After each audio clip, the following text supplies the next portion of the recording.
न जाने मुझे क्यों ये शेर याद आता है। एक दो जख्म नहीं, सारा बदन है छलनी, दर्द बेचारा परेशान है कि कहां से उठे।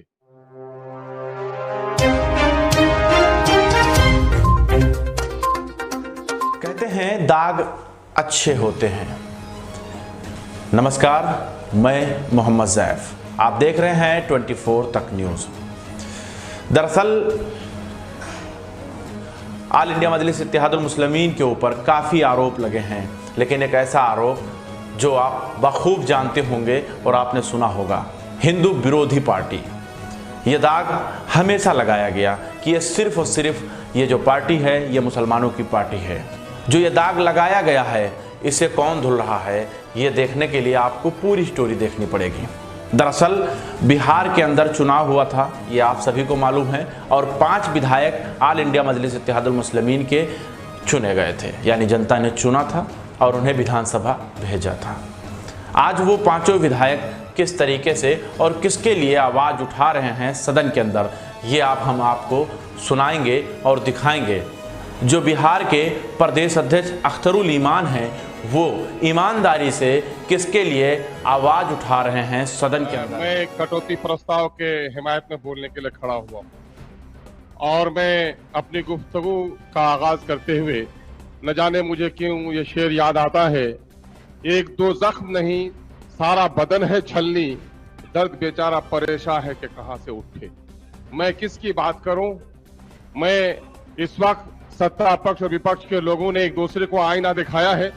मैं अपना वक्त बर्बाद नहीं करना चाहता। हेल्थ और एजुकेशन वो बुनियादी जरूरत है जिस पर गंभीरता के साथ एक संवेदनशील और कल्याणकारी सरकार को तवज्जो देनी चाहिए। मैं समझता हूं कि मंत्रिमंडल में सबसे सेहतमंद मंत्री हैं हमारे हेल्थ के, और कोशिश जरूर ये करते रहे होंगे। हॉस्पिटल्स के घर को हम चमकते हुए देख रहे हैं, ये भी मेरी आंखों ने देखा है। लेकिन मैं क्या कहूं डिप्टी स्पीकर महोदय कि जब एम्स में जाना पड़ता है या आईजीएम्स में जाता हूं, पीएमसीएच में जाता हूं, तो वहां बीमारों की तादाद और लाचारों को देखकर बड़ा दर्द होता है। पूरे बिहार की जो स्थिति है, डॉक्टरों की कमी है, एजुकेशन के लिए और हेल्थ के लिए लोगों को बाहर जाना पड़ रहा है। बिहार की गरीबों की राशि बाहर जा रही है। मैं इतना अनुभव शेयर नहीं कर सकता। मैं तो देखता हूं कि गांव में आज भी पेट में बच्चा लिए औरतें मर रही हैं, हॉस्पिटल डॉक्टरों से खाली हैं, नर्सें भी नहीं समय पर जाया करती हैं, और आबादी के अनुपात में डॉक्टरों की और नर्सों की बड़ी कमी है। सरकार को इस पर तवज्जो देनी चाहिए, और बिलखुसूस वो इलाके जो इलाके बैकवर्ड हैं, जो इलाके आपदा पीड़ित हैं, सड़क और पुलों से वंचित हैं, उसमें हमारा क्षेत्र आता है सीमांचल का। और सीमांचल की स्थिति महोदय, प्रति व्यक्ति आय कम है, मेलन्यूट्रिशन सबसे ज्यादा वहां पर है। उस इलाके में तवज्जो देने की जरूरत है।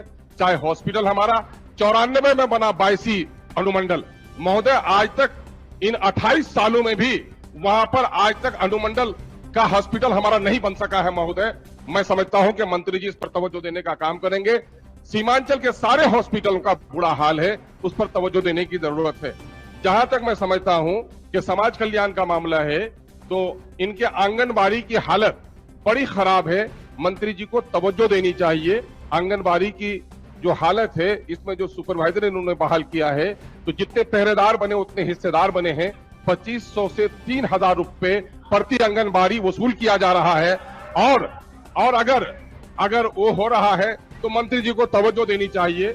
जहेज उत्पीड़न का मामला, आज बेटियां जहेज के लिए तरपाई जा रही है, शौहर छोड़ के दिल्ली में शादी कर लेता है। महिलाओं की तकलीफ को सुनने के लिए कोई समाज का जिम्मेदार खड़ा नहीं है। महिला आयोग को भी इन लोगों ने अब तक गठन नहीं किया। महिला के बारे में सरकार की संवेदनहीनता क्या है, ये दर्शाता है। महोदय, हम पीड़ित हैं सबसे ज्यादा, अगर हैं तो हमारा क्षेत्र आपदा पीड़ित है महोदय। एक तो आपदा से पीड़ित है महोदय, समय में पीड़ित मत कीजिए, 2 मिनट का समय दीजिए महोदय। मामला ये है कि सारी घनी नदियां, और मैं समझता हूं कोमल हृदय की है हमारी मंत्री महोदया जो आपदा को देख रही है इस वक्त। मैंने आज 1-1.5 साल से जो सरकार बनने के बाद जब सदन में हम लोग आए हैं, पहले फरियाद यही लेकर आए हैं कि जो लोग हमारे महानंदा के डोक में कटे हैं, 2000 से ज्यादा लोग विस्थापित हैं, आज तक उनको राशि नहीं मिल पाई। मैं आभारी हूं कि अभी लगभग 75 आदमी को जमीन इन्होंने दिलवाया है। तकरीबन 2000 लोगों को जमीन देने की जरूरत है। आपदा के मामले में हमारी खेतियां बर्बाद हो गई, हमने पढ़ा भी उनके वक्तव्य में कि जिनको आपदा की वजह से जिनकी खेती नहीं हो पाएगी, ऐसे किसानों को भी मदद की राशि दी जाएगी। लेकिन महोदय, मदद की राशि क्या, जिनकी खेतियां बर्बाद हो गई, जो मर गए, मरने वालों को भी राशि नहीं मिल पाई है महोदय। मैं समझता हूं कि चंदवार के अख्तर और खुशनुमा जो दोनों मर गए, शौहर बीवी, उनके 4-4 बच्चे हैं और आज तक 3 साल तक आपदा की राशि उनको नहीं मिल पाई है। यही मामला अमोर का है, बायसी का है, हमारा डगरवा का है और कोचाधामन, बहादुरगंज, ठाकुरगंज, चौकी तक का हमारा जो वो क्षेत्र जो समाहित है पूरे तौर पर आपदा में, उसकी हालत बड़ी खराब है। मैं चाहता हूं कि आपदा पीड़ितों को, मैं कुछ अलग से नहीं मांगता, मुझे 5% कम ही दीजिए।